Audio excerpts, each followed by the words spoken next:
हो नाथ अग खग गणपति का। श्री राम जय राम। उमा दारू जो सित की नाई। श्री राम जय राम। सब ही नचावत राम गोसाई। श्री राम जय राम। श्री राम जय राम जय जय राम। श्री राम जय राम जय जय राम। श्री राम जय राम जय जय राम। श्री राम जय राम जय जय बोल श्याम रामचंद्र भगवान की जय हो। गोस्वामी तुलसीदास जी महाराज की, लखनलाल की, भरत भुजाल की, शत्रुघ्न भैया की, श्री सीतारामचरितमानस महायज्ञ की,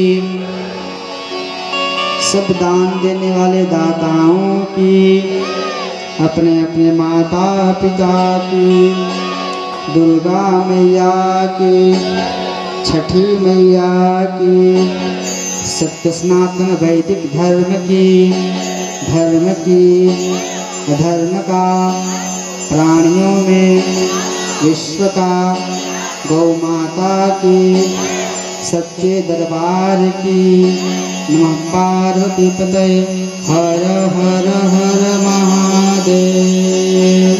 जय जय श्री सीताराम, जय जय श्री राधे श्याम, जय जय श्री भाष्यकार।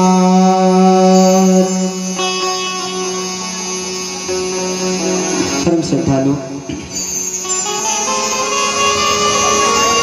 जालिम ग्राम बाजार ताण में आयोजित श्री रामचरितमानस आज कथा का तृतीय पड़ाव। कुछ माताएं अभी भी घर में चूल्हा पोती कर रही हैं और कुछ पुरुष अभी अपने अपने सब्जी इत्यादि लेकर के वही घर का प्रतिदिन काम, सब्जी लाओ बनाओ, जो मैंने कल कहा वही तो हो रहा है। सब्जी लाओ बनाओ खाओ फिर खाली करो, फिर सब्जी लाओ बनाओ खाओ फिर खाली करो। यह प्रक्रिया जीवन भर चलेगी। चलिए ये प्रक्रिया तो जीवन भर चलेगी, लेकिन ये प्रक्रिया जीवन भर नहीं चलेगी जो प्रक्रिया चल रही है। इसीलिए इस पर विशेष ध्यान दिया जाए, है ना।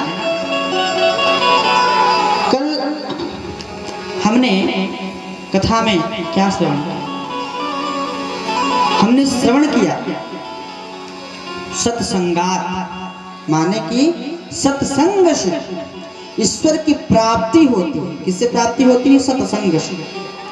सत्संग कहाँ प्राप्त होता है? तो कहते हैं कि जब व्यक्ति गुरु कृपा प्राप्त कर लेता है तो उनको सत्संग की प्राप्ति हो जाती है ना, सत्संग की उनको प्राप्ति हो जाती है। सत्संगात फिर क्या है? सत्संगात भव निष्पृहो गुरुमुखात् शेषं प्रबध्यात्मवान् प्रारब्धं परिपूज्य कर्म सकलं प्रक्षेण कल्पांतरः। यही ना कि जो जीव भगवान से जुड़ जाता है, भगवान स्वयं उसका उद्धार करने के लिए आते हैं।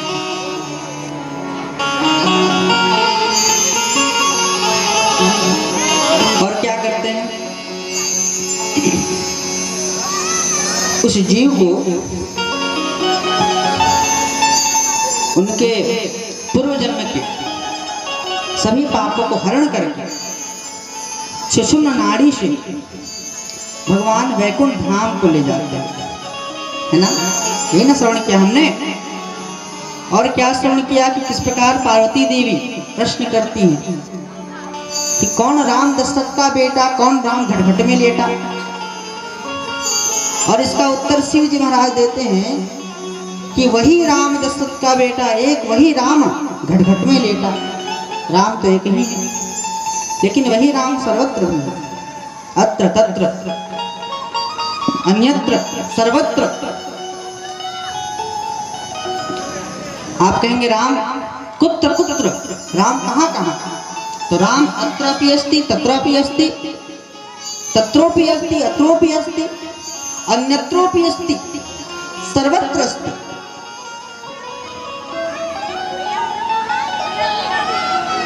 जैसे ये प्रकाश की जो लाइट है अभी कहाँ कहाँ है, अत्रापि अस्ति, केवलम अत्रैव अस्ति, केवल यही है, तत्रपि न अस्ति, क्योंकि तत्र अंधकार अपि अस्ति, वहाँ अंधकार है। उसी प्रकार वस्तु तो केवल अत्र तत्र ही हो सकती, अन्यत्र भी हो सकती है, किंतु सर्वत्र तो नहीं हो सकती। क्यों नहीं हो सकती महाराज? तो कहते हैं सर्वत्र तो केवल परमात्मा ही हो सकता है। वो परमात्मा अत्र भी है, तत्र भी है, अन्यत्र भी है और सर्वत्र भी है। वो परमात्मा सभी जगह है। इसीलिए गोस्वामी जी कहते हैं कि मैं अपने राम जी के बारे में क्या क्या लिखूं, कहाँ कहाँ लिखूं और उनकी उपमा में किस किस प्रकार दूं। इसीलिए कहते हैं सिया राममय सब जग जानी, करहूं प्रणाम जोरी जुग पानी। मैं तो अपने रामचंद्र जी को सर्वत्र देखता हूँ। कैसे? तो कहते हैं ऐसे जैसे गर्मी के दिनों में देखते हैं कि लोग धूप से बचने के लिए काला चश्मा लगा के शहर में घूमने निकलते हैं, तो वो चश्मा काला है तो उसको संसार में कैसा दिखाई देता है? काला दिखाई देता है ना, काला। लाल चश्मे लगा के लोग फोटो शूट करते हैं, कराते हैं, तो लाल चश्मे लगा के उनको संसार कैसी दिखाई देती है? लाल। पीला चश्मा लगा के संसार कैसी दिखाई देती है? पीली। उसी प्रकार, किस प्रकार? जिस प्रकार व्यक्ति के नेत्र में जिस प्रकार की उपमा दी गई है, संसार उसी प्रकार दिखाई देता है।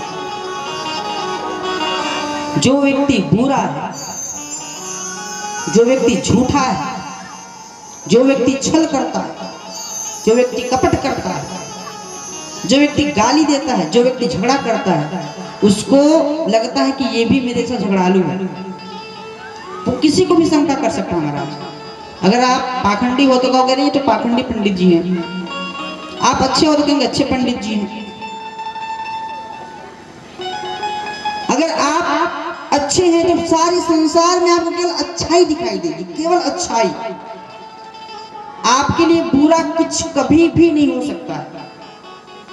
अगर आप अच्छे हैं तो आपको सब कुछ अच्छा ही दिखाई देगा, और आप बुरे हैं तो आपको सब कुछ बुरा ही दिखाई देगा। ये आप पे डिपेंड है, आपके विचार पे डिपेंड है कि आप कैसे हैं। क्या है? व्यक्ति जैसा होता है संसार वैसा ही बन जाता है। अभी हम आगे देखेंगे कि जब राम जी धनुष उठाने के लिए जाते हैं तो राम जी साधु संत को राम जी भगवान के रूप में दिखाई देते हैं, राक्षसों को उनके काल के रूप में दिखाई देते हैं, जनक जी को पुत्र के रूप में दिखाई देते हैं, जानकी जी को पति के रूप में दिखाई देते हैं, सखियों को दामाद के रूप में दिखाई देते हैं। कहां कहां तक बताऊं, कहां कहां तक लिखूं? इसलिए गोस्वामी जी कहते हैं कि जिसकी जैसी भावना, जाकी रही भावना जैसे। क्या कहते हैं गोस्वामी जी? जाकी रही भावना जैसी, प्रभु मूरत देखई तिन तैसी। यही ना कहते हैं? क्या कहते हैं? कि जाकी रही भावना जैसी, प्रभु मूरत देखई तिन तैसी। जिसकी जैसी भावना है संसार उसको वैसा ही दिखाई देता है।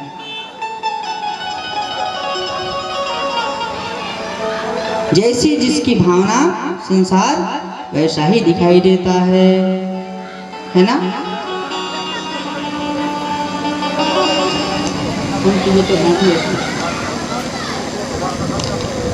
तो एक दो पद सुनाइए। बोले श्याम रामचंद्र भगवान की। तो वहां पे एक व्यक्ति बैठ जाइए ना, एक व्यक्ति वहां पे बैठ जाइए, ध्यान रखेंगे।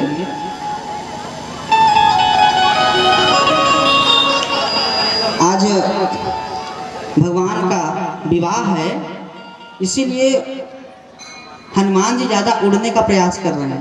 हनुमान जी करें हमको भी तो आना बारात में ना। हनुमान जी पवन के वेग से चल रहे हैं, और बारिश भी हो जाए तो चिंता मत करना। क्यों? क्योंकि इंद्र आदि देवताओं को भी तो बारात में बुलाना है ना। ये तो आपकी परीक्षा है। अरे भैया हम लोग तो आंधी आंधी में कथा करके आए हैं।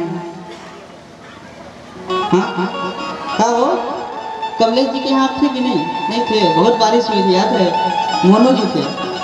इतनी बारिश हुई थी कि यहाँ से पानी चुरा रहा, मैं भीग भीग के कथा कर रहा हूँ। अभी बारात में विलंब है। हनुमान जी महाराज आपसे विनती, थोड़ा धीरे चलो, हाँ है ना। तो मैं बता रहा था कि राम जी कैसे हैं, जाकी रही भावना जैसे।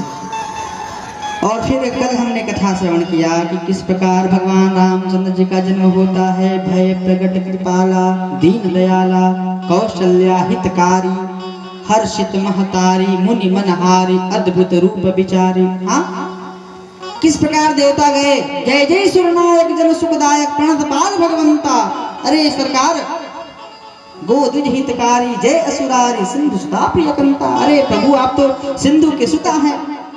सिंधु सुता मतलब समझते हैं, यहाँ सिंधु सुता लक्ष्मी जी को बोला जा रहा है। क्यों? सिंधु माने क्या होता है? समुद्र। सुता माने बेटी, समुद्र की बेटी से आपने क्या क्या ब्याह किया है। प्रियकंता, सिंधु सुता प्रियकंता, लक्ष्मी जी के प्रिय कांत हैं। कांत माने क्या होता है? पति। लक्ष्मी जी के प्रिय पति हैं आप कृपा कीजिए। क्यों कृपा कीजिए? क्योंकि आपने वचन दिया था। क्या वचन दिया है? गीता जी भगवान के हैं, यदा यदा हि धर्मस्य ग्लानिर्भवति भारत अभ्युत्थानं धर्मस्य तदात्मानं सृजाम्यहम् परित्राणाय साधूनां विनाशाय दुष्कृतां धर्म संस्थापनार्थाय संभवामि युगे युगे। आपका वचन है प्रभु, आपको आना ही पड़ेगा।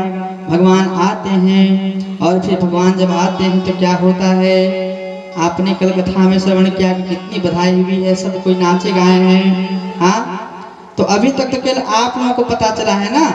अब ये बात जो है, विप्रधेनु सुर संत हित लिन्न मनुज अवतार।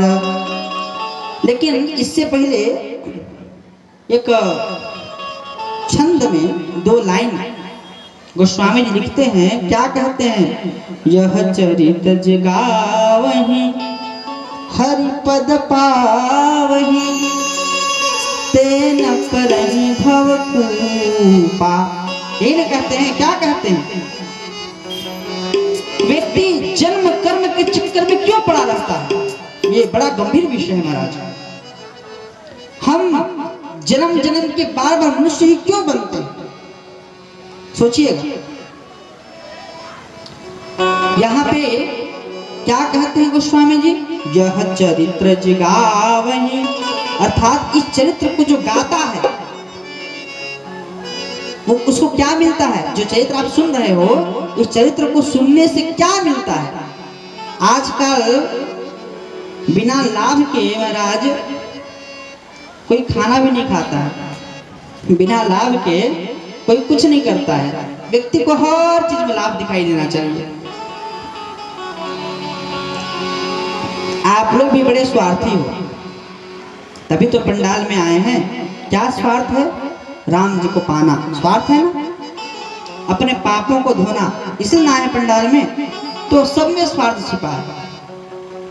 हाँ, तो आपके स्वार्थ सिद्धि के लिए गोस्वामी जी कहते हैं, क्या कहते हैं? यह चरित्र जगावहि और हरि पद पावहि तेन परहि भवकूपा।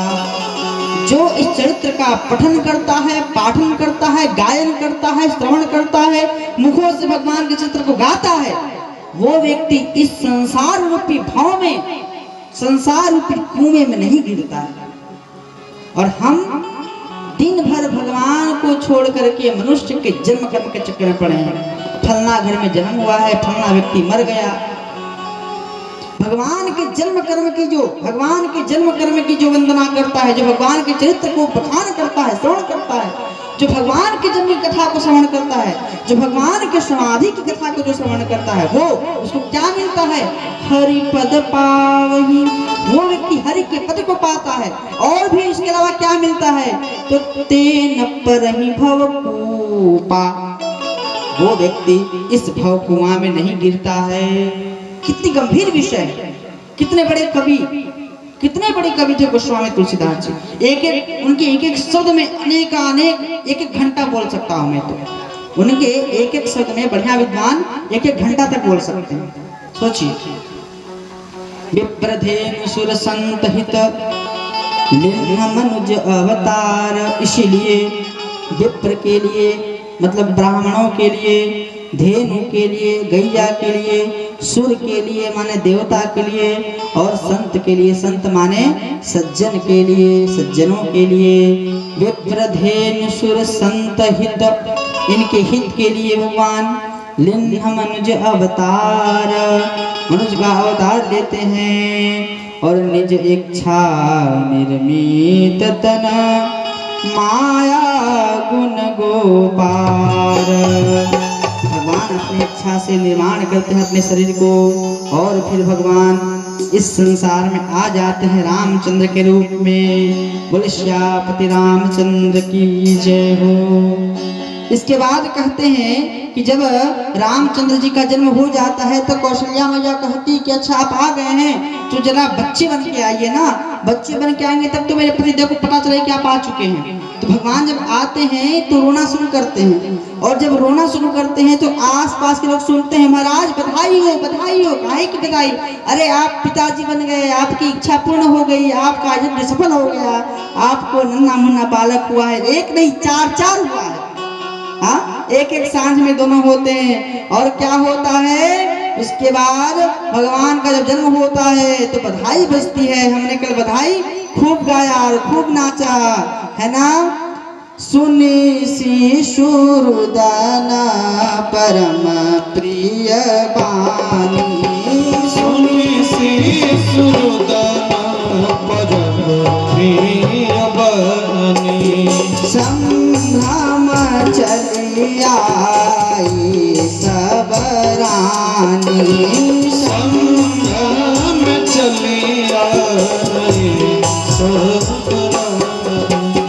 हर सीत जहाँ दाई दासी, हर सीत जहाँ दाई दासी। आनंद मगना सकल पूर्वासी, आनंद मगन सकल पूर्वासी। दशरथ पुत्र जन्म सुन काना, दशरथ पुत्र जन्म सुन काना। मानहु ब्रह्मानंद समाना, मानहु ब्रह्मानंद समाना। बधाई बजती है। दशरथ जी महाराज प्रसन्न हो जाते हैं। क्या होता है? हमारे राज राजेश्वर बधाई है, बधाई है। हमारे राज राजेश्वर का जन्म हुआ है, बधाई हो, बधाई हो। मिला है आज ये शुभ अवसर, बधाई है, बधाई है। ये शुभ अवसर हमें मिला है, बधाई हो, बधाई हो। खुशी के समदयाने में मोहब्बत के तराने हैं, खुशी के ये मुआने में मोहब्बत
नारी देखन को जालिम के घर घर से निकले देखन सब नर नारी ठुमक ठुम नाच रहे सब है ठुमक ठुम नाच रहे सब है बधाई है बधाई है ठुमक ठुम नाच रहे सब है बधाई है बधाई और ये छैया है बड़ी पावन ये जगह है बड़ी पावन ये छैया है बड़ी पावन ये जगह है बड़ी पावन इसकी वजह से कमेटी के ये कारण जी कमेटी के ये कारण जी बधाई है बधाई कमेटी के ये कारण जी बधाई है बधाई कमेटी के ये कारण जी बधाई।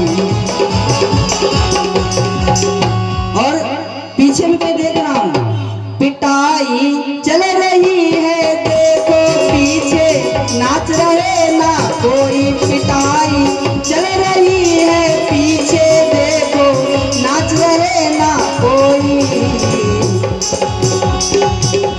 सबके मन में खुशियाँ छाई सबके मन में खुशियाँ छाई बधाई है सबके मन में खुशियाँ छाई बधाई है बधाई है दौड़े आए सब नर नारी बधाई है दौड़े आए सब नर नारी बधाई है बधाई है न जाने कोई पीर पराई बधाई है बधाई है न जाने कोई पीर बधाई बधाई है बधाई है बधाई बज रहा है अंगने अंगने में जालिम के ये पावन गांव में बधाई है कमेटी के तरफ से इस कथा में बधाई है। और कल हम सबने बधाई को गाया है भगवान रामचंद्र जी का जन्म भया है और दशरथ जी महाराज पुत्र जन्म के सोचिए कि कितनी खुशी हुई होगी पुत्र जन्म की। हाँ अपने आयु के चौथे चरण में चार पुत्र प्राप्त हो गया। एक को कौन पूछे महाराज चार पुत्र का जन्म होता है। ध्वजा पताका तोरण छावा ध्वजा पताका तोरण छावा कहीं न जाई जेहि भांति बनावा कहीं न जाए जे भांति बनावा करी आरती नेवछर करी कहीं आरती में ओछन करही बार शिशु चरणन परई बार शिशु चरणन करही कै सुता सुमित्रा दो कै सुता सुमित्रा सुंदर सुत जनमत भयो सुंदर सुत जनमत भयो अवधपुरी सो यही भांति अवधपुरी सो यही भांति प्रभु मिलन आई जनुराती प्रभु मिलन आए जनुराती यह रहस्य कोई नहीं जाना यह रहस्य कोई नहीं जाना दिन मन चल करत गुण गाना दिन मन चले करत गुण गाना। रामचंद्र जी का जन्म होता है तो अयोध्या जी में आप अयोध्या गए हों तो वहाँ एक जगह है सूर्य कुंड। अयोध्या गए हैं तो सूर्य कुंड गए हैं दर्शन करने के लिए। सूर्य कुंड में क्या हुआ था पता है। जब राम जी जन्म लेते हैं तो राम जी की सुंदरता को देख करके सूर्य भगवान अपने रथ को 1 महीने तक वहां खड़ा कर देते हैं। न दिन होता है न रात होता है। 1 महीने तक भगवान सूर्य बाप रे बाप इतने सुंदर राम जी लग रहे हैं। देव दानव गंधर्व शिव जी साधु के रूप में आ जाते हैं। मैया दर्शन कराओ। तेरे द्वारे पे आए भिखारी, मात मोहे दर्शन करा। राम जी के चरणों की पुजारी हम, मात मुझे दर्शन करा। शिव जी महाराज आते हैं दर्शन करने के लिए, साधु बाबा का वेश बना करके। देवता ऋषि गुण मुनिगण सब आते हैं। कुछ जीवन बीत जाते हैं। कुछ समय बीतने के बाद क्या होता है कि रघुवंश के उस समय जो कुल गुरु थे उनका नाम क्या है, वशिष्ठ मुनि। रघुवंश के एकदम बाप दादा समय से उनके कुल गुरु हैं मुनि वशिष्ठ जी महाराज। वशिष्ठ जी ब्रह्मा जी के पुत्र हैं। ब्रह्मा जी के 10 मानस पुत्र में एक वशिष्ठ जी का भी नाम आता है। वशिष्ठ जी कहते हैं कि अब समय बीत रहा है, अब इनका नामकरण संस्कार किया जाना चाहिए। तो रामचंद्र जी का अब नामकरण संस्कार होता है। जो आनंद सिंधु सुख राशि, जो आनंद सिंधु सुख राशि, सी करते त्रैलोक सुपासी, सी करते त्रैलोक सुपासी। सो सुख धाम राम असनामा, सो सुख धाम राम अखिल लोकदायक विश्रामा, अखिल लोकदायक विश्रामा। सो सुख धाम राम असनामा, सो सुख धाम राम असनामा, अखिल लोकदायक विश्रामा, अखिल लोकदायक विश्रामा। विश्व भरण पोषण कर जोई, विश्व भरण पोषण कर जोई, ताकर नाम भरत अस होई, ताकर नाम भरत यश होई। और जाके सुमिरत तेरी पुनासा, जाके सुमिरत तेरी पुनासा, नाम शत्रुघ्न वेद प्रकाशा, नाम शत्रुघ्न वेद प्रकाशा, नाम शत्रुघ्न वेद प्रकाशा, नाम शत्रुघ्न वेद प्रकाशा। क्या नाम रखा जाता है? तो जो सुखों को देने वाले हैं, जो सुखधाम राम अस नामा, जो सुखों को देने वाले हैं। और अखिल लोकदायक विश्रामा, जो सुख का भवन है, संपूर्ण लोगों को शांति देने वाले हैं। उनका नाम क्या होगा बताओ? हाँ, क्या नाम है उनका? हाँ, क्या नाम है? काम राम नाम है। तो बोलते काहे नहीं हो? सबका ध्यान लगता है ऊपर उड़ रहा है। सब अभी हनुमान जी बाउंडर लेके आएंगे, सबको उड़ा के ले जाएंगे। जो राम का नहीं वो किसी, बोलो, जो राम का नहीं वो किसी। हाँ, तो राम जी का नाम राम क्यों रखा जाता है? क्योंकि सभी सुखों के धाम है। राम कौन है? सभी सुखों के धाम है। उसके बाद भरत भैया का नाम क्या रखा जाता है? भरत रखा जाता है। क्यों? क्योंकि विश्व भरण पोषण कर जोई, ये पूरे विश्व के भरता होंगे। और शत्रुघ्न, उनका नाम शत्रुघ्न क्यों रखा जाता है? कहते हैं कि जिसके सुमिरन करने से शत्रुओं का नाश हो जाता है वो शत्रुघ्न होंगे।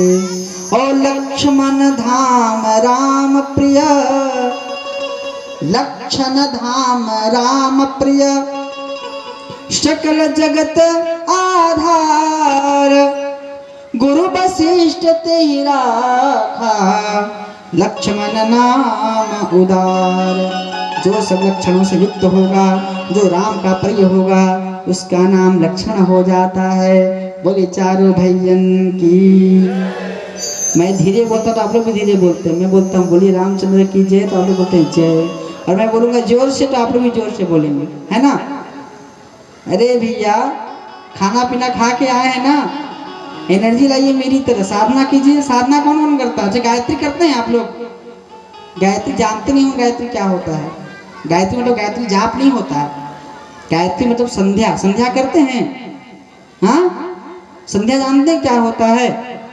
जो व्यक्ति संध्या नहीं करता है उस व्यक्ति के सारे पुण्य, अगर 100 बार राम राम कहोगे और एक संध्या कर लोगे तो एक संध्या करने से 1000 राम राम करने का फल मिल जाएगा। और 1000 बार राम राम कहो और संध्या ना करो तो फल मिलेगा, लेकिन विलंब से मिलेगा। मैं मानता हूं कि राम नाम सब लक्षणों से युक्त है, सुखों का धाम है। अभी तो हमने कहा कि राम सुखों का धाम है। मैं मानता हूं कि राम का नाम सुख का धाम है, लेकिन अगर आप संध्या वंदन नहीं करेंगे तो आपका वैल्यू उस एक संख्या के बराबर रहेगा जिसमें 0 नहीं लगने से वो मात्र 1 गिनाएगा। यदि आप संध्या वंदन करेंगे तो आपके पुण्य में 0 बढ़ता चला जाएगा। अगर 1 के सामने 1 0 लगा दो क्या हो जाएगा? 10, यही ना होगा? और फिर 0 लगाएंगे तो 100, 1000, 10,000, लाख, 10 लाख, करोड़, 10 करोड़, अरब, 10 अरब, खरब, 10 खरब, प्रद्युम्न, 10 प्रद्युम्न, शंख, महाशंख, पुण्य बढ़ता चला जाएगा। तो जो 0 है ना वो संध्या वंदन है, समझ लीजिए। राम का नाम यदि एक है, एक राम राम कर नामा, राम का नाम एक है, लेकिन यदि आप उसमें संध्या वंदन जोड़ना शुरू कर देंगे तो 0 के बराबर काम करेगा। लगते लगते लगते लगते लगते लगते आपको कहां से कहां अरबों खरबों का आपको लाभ होगा। तो ऐसा मत समझना कि 0 का कोई वैल्यू नहीं है। व्यापारी लोग से पूछेगा 0 का वैल्यू, एक 0 के वैल्यू में मैया महाराज बड़े बड़े घर प्रसन्न हो जाते हैं। एक 0 छूट जाए तो फिर क्या से क्या हो जाता है। 0 नहीं छूटना चाहिए। कर्मकांड संध्या प्रकरण किताब खोलिए, नित्यक्रम पूजा प्रकाश। सभी लोग क्षत्रिय हैं, सभी लोग वैश्य हैं। ब्राह्मण, वैश्य, क्षत्रिय, इन तीनों जातकों का जनेऊ होने का अधिकार है, लेकिन दुर्भाग्य है कि केवल ब्राह्मण का ही जनेऊ होता है। और कई लोग तो ऐसे भी जो ब्राह्मणों को भी जनेऊ नहीं करते। जनेऊ का अधिकार क्षत्रिय को भी है और वैश्य को भी। आप सभी लोग जनेऊ पहन सकते हैं, और जो जनेऊ पहनता है उसको संध्या करने का अधिकार है, गायत्री मंत्र करने का अधिकार है। महिलाएं गायत्री मंत्र क्यों नहीं कर सकती हैं? मैंने पहले दिन बता दिया था। क्योंकि महिलाओं का जनेऊ नहीं होता है, यज्ञ प्रवेश संस्कार महिलाओं को नहीं होता है, इसलिए महिलाएं गायत्री मंत्र का जाप ना करें, नहीं करना चाहिए, अधिकार नहीं है।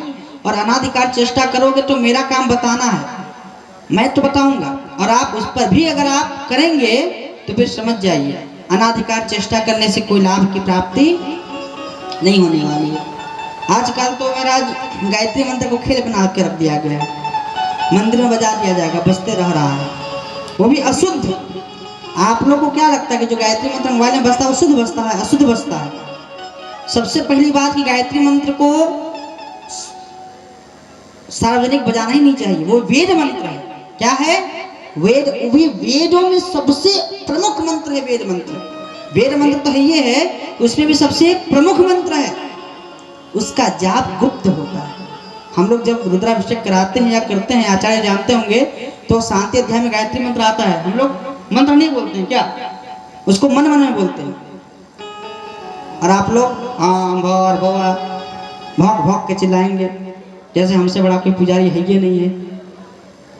चिल्लाने से अगर भगवान की प्राप्ति हो जाती तो कालनेमी भी चिल्ला गाता था हनुमान जी को लुभाने के लिए। मरा कि नहीं मरा? कालनेमी कथा सुने हैं, सुनेंगे आगे। जो रावण ने भेजा था ना कालनेमी को, जाओ जाओ हनुमान जी का रास्ता रोको, तो चिल्ला करता था राम राम सिया राम सिया राम। हनुमान जी बोले अरे ये कौन राक्षस है? देखिए तो संत है, राम राम कहता है। हनुमान जी भी नहीं पहचान पाए उनको कि संत है कि राक्षस है। हाँ, तो जो अगर हनुमान जी नहीं पहचान पाए कि संत है कि राक्षस है, तो हमारी और आपकी क्या क्षमता। तो हमारा काम बताना है, आगे आपकी मर्जी। टीचर जो है अपने बच्चों को केवल बताते हैं, आगे उसी में से कोई बच्चा चोर बनता है, महाचोर बनता है, उसी में से कोई बच्चा बहुत बड़ा नाम करता है ना। तो इस प्रकार नामकरण संस्कार होता है। इसके बाद भगवान के बाल लीला की कथा है। देखिए, भगवान रामचंद्र में और भगवान कृष्ण में पता है क्या फर्क है?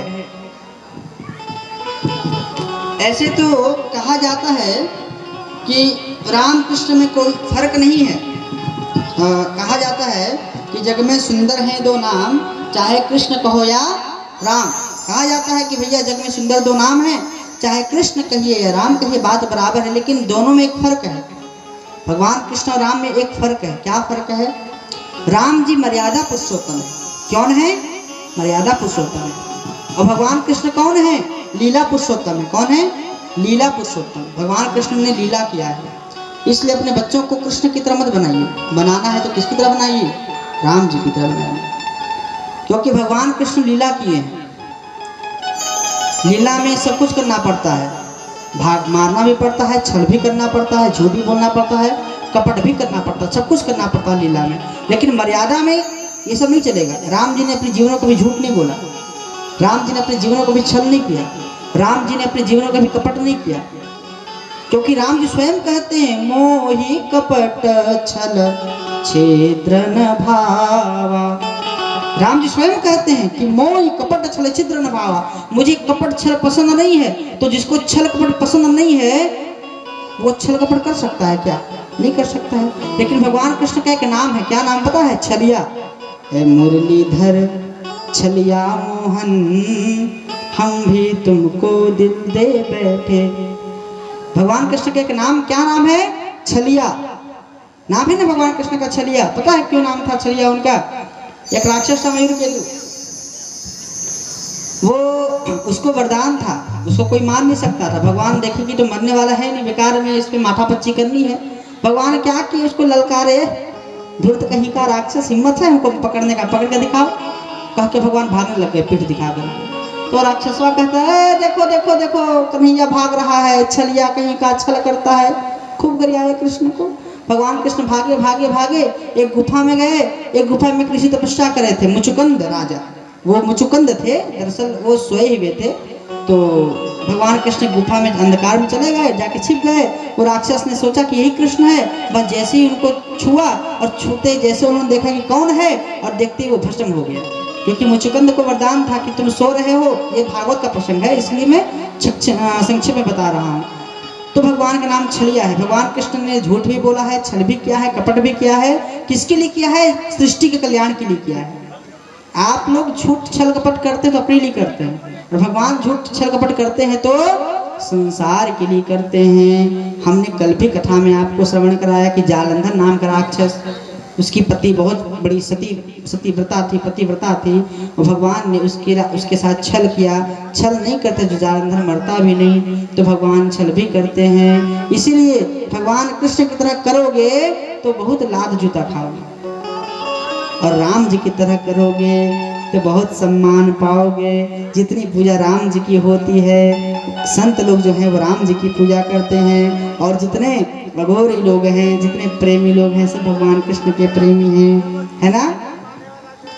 राम कृष्ण बस इतना ही भेद है, और कोई भेद नहीं, दोनों बराबर हैं। लेकिन क्या है कि दोनों बराबर होने के बाद भी दोनों में लीला और मर्यादा का अंतर है। राम जी मर्यादा में हैं, कृष्ण जी लीला में हैं। राम जी मर्यादा के साथ विवाह किए हैं, और भगवान कृष्ण लड़की को भगा के विवाह किए हैं। राम जी ने एक विवाह किया है, भगवान कृष्ण ने 16,108 विवाह किया है।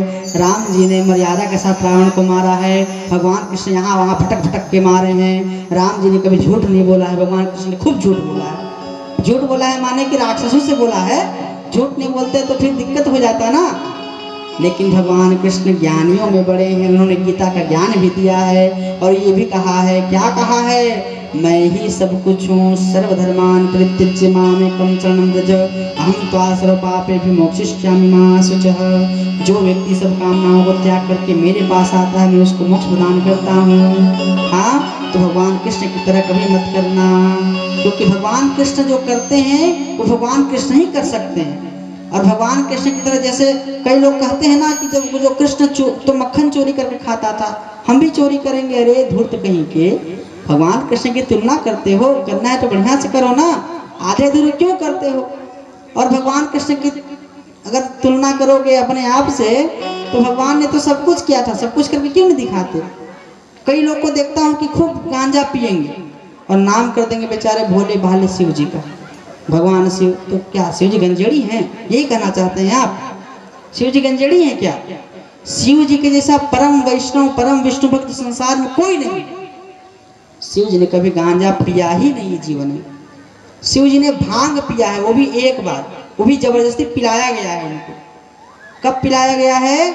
जब भगवान शिव समुद्र मंथन में विष पी करके, हलाहल नाम का विष पी करके बेहोश हो गए थे, अचेत हो गए थे, तो देवताओं ने भांग में ठंडापन होता है, नशा को दूर करने की शक्ति होती है, औषधि होता है, इसलिए उनको हलाहल विष को तीव्र उसके जो दर्द था, पीड़ा थी, उसको दूर करने के लिए भांग पिलाया था, है ना। लेकिन यहाँ तो भगवान शिव को तो बदनामी करके रखते हैं। ऐसा लगता है कि शिव जी दिन भर पार्वती मैया को परेशान करते हैं। ये गणेश के मम्मी जरा पाव भर भांग खिया दो ना। हाँ, जैसे शिव जी को कुछ और खाना पीना है, ये नहीं भांगे पीना है उनको जीवन भर। हाँ, ये सब नहीं चलेगा। और ये भोजपुरी वाले तो बर्बाद करके रखे हैं महाराज भक्ति को। भक्ति के नाम पे कुछ भी अश्लीलता परोसा जा रहा है भक्ति के नाम पे। मुरलीधर छलिया छलिया मोहन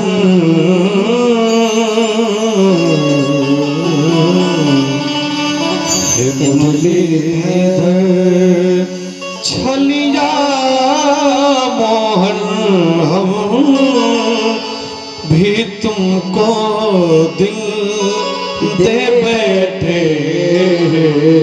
मुरलीधर छलिया मोहन है मुरली।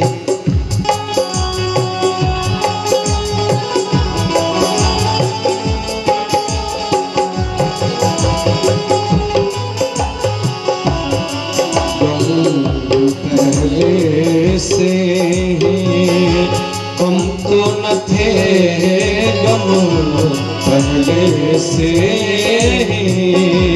कम तो न थे, एक और मुसीबत ले बैठे। मुरलीधर